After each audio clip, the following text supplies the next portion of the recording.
নমস্কাৰ আসাম স্পেচিয়েল যিটো সিৰিজ আমি চলাই আছিলো তাৰে আজি আমাৰ 8 নম্বৰ ক্লাছ কিন্তু ওভাৰঅল 12 নম্বৰ ক্লাছ কিয়নো আসাম জিওগ্ৰাফিটো ইয়াত আমি ইনক্লুড কৰা নাই কিন্তু প্যাৰেলেলি চলাই লৈ গৈ আছো যিসকলে ক্লাছ নম্বৰ 1 ৰ পৰা চাই আছে তেওঁলোকে ভালদৰে ধৰিব পাৰিব আৰু এটা মই ইম্পৰ্টেন্ট কথা ক'ব ওলাইছো চাওক মোৰ ফালৰ পৰা মেক্সিমাম যিমান দিব পাৰিছো ইউটিউবৰ নিচিনা এটা মাধ্যমত যিমানখিনি এক্সাম পইণ্ট অফ ভিউৰ পৰা ইম্পৰ্টেন্ট সকলোবোৰ দিছো যিসকলে মাজতে আহি এটা ক্লাছ কৰি উল্টা পুল্টা কয়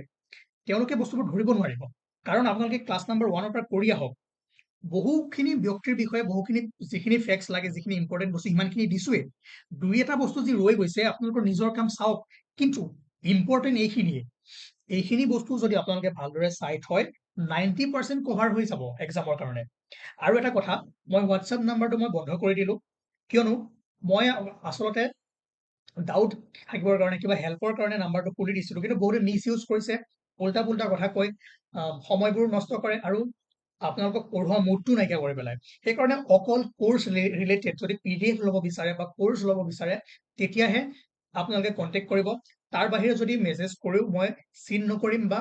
ৰিপ্লাই নকৰো বেয়া নাপাব কিয়নো বহুতে ভাল ভাবি কৰে বা ভাল কিবা এটা শিকিবৰ কাৰণে মেছেজ কৰে কিন্তু বহু একাংশ আছে যিয়ে এনেই যাতে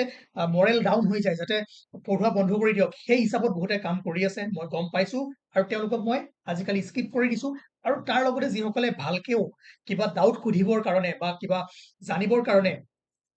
মেছেজ কৰে বা কন্টেক্ট কৰে তেওঁলোকৰ কাৰণে অলপমান বেয়া হৈ যাব কিয়নো ওভাৰঅল মই বন্ধ কৰি দিছো অনলি যোনে কোৰ্চ ল'ব যোনে পিডিএফ ল'ব তেওঁলোকেহে কন্টেক্ট কৰিব পাৰিব তেওঁলোকৰ মেছেজহে মই চিন কৰিম আৰু তেওঁলোককহে মই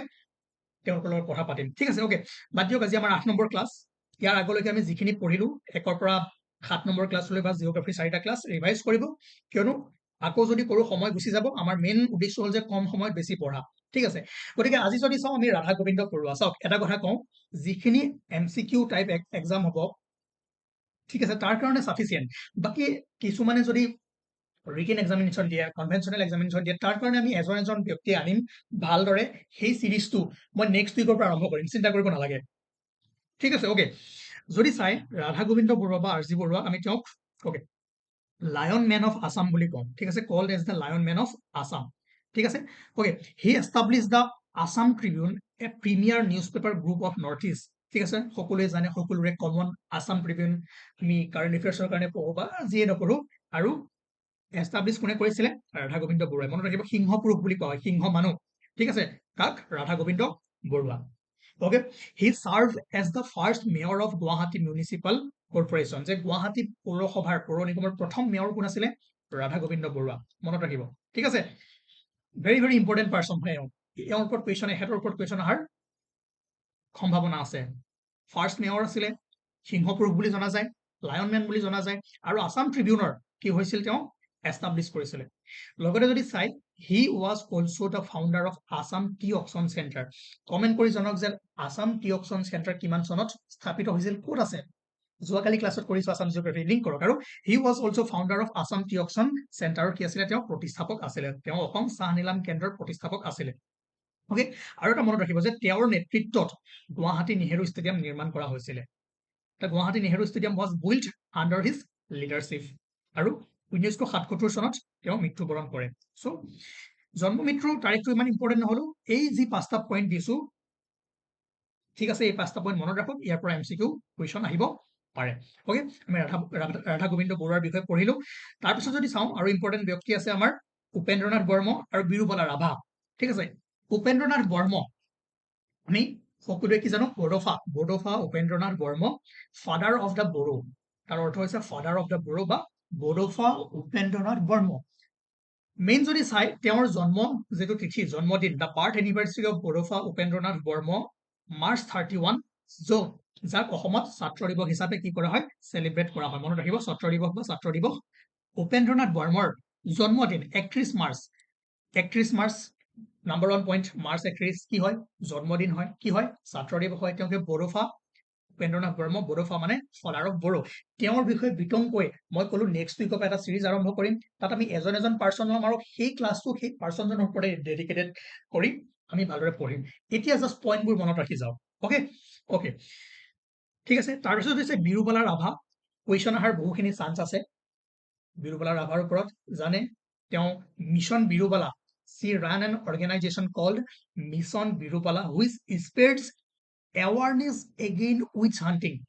ঠিক আছে তো মিছন বিৰুবালাৰ বিষয়ে গম পালে আৰু লগতে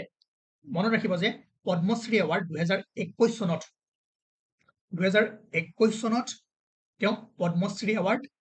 কি কৰা হৈছিলে দিয়া হৈছিলে for her contribution to social work আৰু এটা মন কৰিব she was instrumental in the government of Assam passing the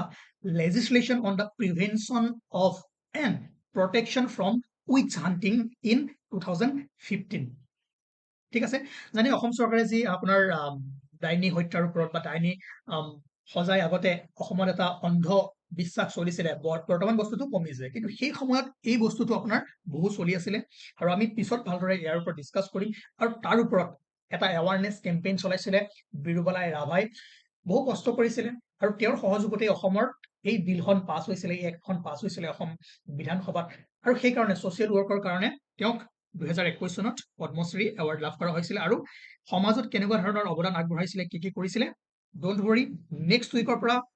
আমাৰ লগত জড়িত থাকিব আৰু এজন ব্যক্তিৰ ওপৰত আমি ভালদৰে পঢ়ি যাম এটো KSGS ৰ গ্যাৰান্টি আৰু মই প্ৰমিস কৰিছো মই পঢ়াম ঠিক আছে ওকে তাৰ পাছত যদি চাই বিমলা প্ৰসাদ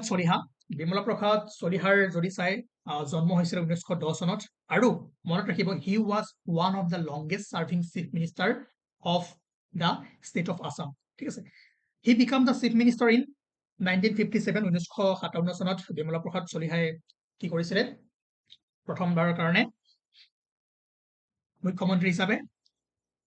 তেওঁ শপত গ্ৰহণ কৰিছিল আৰু 13 বছৰ কাল তেওঁ এজ এ চিফ মিনিষ্টাৰ হিচাপে আছিলে ঠিক আছে আৰু পদ্ম বিভূষণ 1971 চনত কি কৰা হৈছিল বিমলা প্ৰসাদ চলিহাক পদ্ম বিভূষণ বঁটাৰে সন্মানিত কৰা হৈছিল আৰু he died on 25 of February 1971 at Shillong Meghalaya আৰু বিমলা প্ৰসাদ চলিহা কিয় ইম্পৰ্টেন্ট কিয় মই এই বস্তুবোৰ আনিছো অলপ সময় ওয়েট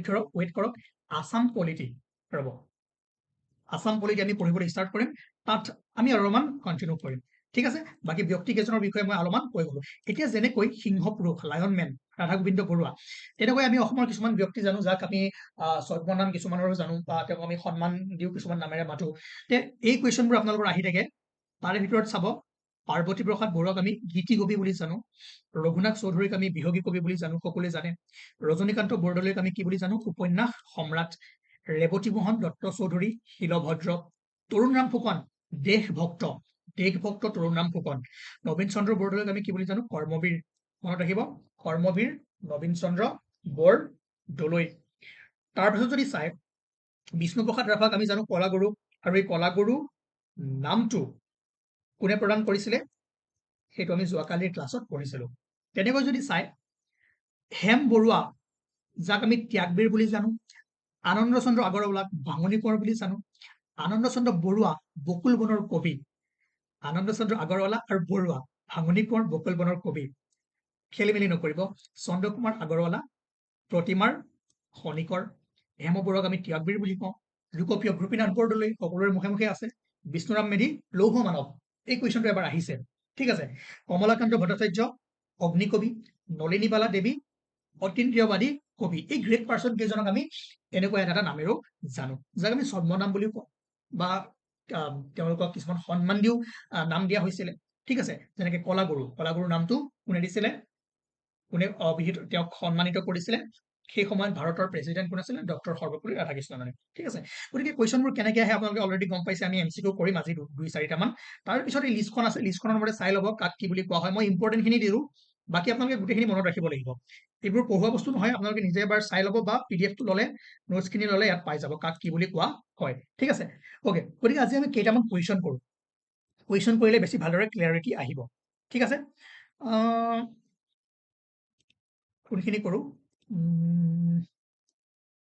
যিখিনি আমি পঢ়ি আছিলো okay Which of the following was the first Assamese novel? প্ৰথম অসমীয়া উপন্যাসখনৰ নাম কি আছিল ভানুমতি 3 নম্বৰ নে 2 নম্বৰ ক্লাছত পঢ়িছিলো আৰু which of the following was the first Assamese newspaper? প্ৰথম অসমীয়া বাতৰি কাকত কোনখন আছিল এইখন হ'ব আপোনাৰ দৈনিক বাতৰি ঠিক আছে তাৰ পাছত পিছত পঢ়িম আমি এইবোৰ এইবোৰ পিছত পঢ়িম। হা, এইখিনিতো পঢ়ি আহিছো আমি। দ পাৰ্বতীয়া অসমৰ কোন ঠাইত অৱস্থিত? সকলোৱে জানে তেজপুৰ, শোণিতপুৰ। আৰু হু এষ্টাব্লিছ দ্য বৰপেটা সত্ৰ? বৰপেটা সত্ৰ কোনে প্ৰতিষ্ঠা কৰিছিলে? এইটো হ'ব শ্ৰী শ্ৰী মাধৱদেৱ। ঠিক আছে, শ্ৰী শ্ৰী মাধৱদেৱে বৰপেটা সত্ৰ প্ৰতিষ্ঠা কৰিছিলে। আমি ক্লাছ নম্বৰ 1তে কৰিছিলো নেকি এইখিনি। বাকী উৎসৱখিনি আমাৰ যিখিনি ফেষ্টিভেল আছে, যিখিনি কালচাৰ আছে, সেইখিনি এতিয়ালৈকে ষ্টাৰ্ট কৰা নাই। যেতিয়া ষ্টাৰ্ট কৰিম এই কুৱেশ্যনখিনি আপোনালোকে কৰিব পাৰিব। বাকী আজি আমি কোনখিনি কৰি আছো, যিখিনি অলৰেডি পঢ়ি আহিছো,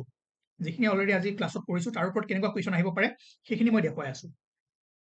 এইটো কুৱেশ্যন আমি পঢ়িলো যে 1823 চনত who discovered the tea plants in Assam in 1823? 1823 চনত অসমত কোনে চাহ গছ আৱিষ্কাৰ কৰিছিলে? ৰবাৰ্ট ব্ৰুচ, হয়নে নাই? তাৰ পাছৰ কুৱেশ্যন কেনেকুৱা আহিব? এইটো একেই question. In which of the following year T was discovered in Assam? কোনটো বছৰত অসমত চাহ আৱিষ্কাৰ হৈছিলে? 1823 চনত। আমি আছাম জিঅ'গ্ৰাফিত পৰখি পঢ়িছো, শৰাইঘাটৰ যুদ্ধ পঢ়া নাই, এতিয়ালৈকে পঢ়িম। আছাম হিষ্ট্ৰী আমি আৰম্ভ কৰিম লাহে লাহে। বিশ্বসিংহ মল্লদেৱৰ বিষয়ে আপোনালোকে গম পাব। ঠিক আছে, বাকী আমি কালচাৰ আৰু গ্ৰেট পাৰ্চনেলিটিজ আৰু যিখিনি আমাৰ অসমৰ কি কয় খেলুৱৈসকল আছে তাৰ বিষয়ে আমি যিমানখিনি পাৰো কৰিছো। বাকী আমি কুৱেশ্যনখিনি চাই কৰি আছো, কাৰণ মই শ্লাইডটো ভালদৰে বনোৱা নাছিলো। এইবোৰ Assam association was from in the year? Assam সংস্থা কিমান বছৰত? এইটো জানিব যে 1903 চনত। When did Mahatma Gandhi visit Assam? Mahatma গান্ধীয়ে প্ৰথম কেতিয়া অসমলৈ আহিছিলে? 1921। এইবোৰ পঢ়োৱা নাই, এইবোৰ পঢ়াম, চিন্তা কৰিব নালাগে, ভালদৰে পঢ়াম। যেনেকৈ এই বস্তুখিনি গৈ আছে সেইখিনি আপোনালোকে ভালদৰে গম পাব। ঠিক আছে, কিন্তু ইয়াৰ ওপৰত মই কুৱেশ্যন কিছুমান বনাই আনিছিলো, বস্তুটো গ'ল ক'ত মই বিচাৰি পোৱা নাই। অলপ মোৰ লগত ৰখক, যদি বেয়া নাপায়। কুৱেশ্যনখিনি ক'ত হেৰাই গ'ল?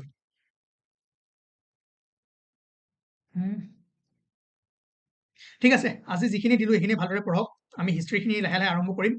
তাৰপিছত আমি আৰ্ট এণ্ড কালচাৰখিনি কৰিম। বেছি নালাগে, 2-4টা ক্লাছত আমাৰ এইখিনি হৈ যাব। আমাৰ হিষ্ট্ৰীৰ ইভিডেন্সখিনিও পাম যে অসম অসম ৰাজ্যখন আছিলে, কামৰূপ ৰাজ্যখন আছিলে, সেইখিনি ক'ৰ পৰা পোৱা যায়, কোনখিনি ইভিডেন্স পাওঁ, বঢ়িয়াকে আমি ক্লিয়াৰলি পঢ়ি যাম। ঠিক আছে, আজিৰ কাৰণে ইমানে আছিলে। থেংক ইউ এভৰিৱান, ভালদৰে পঢ়িব।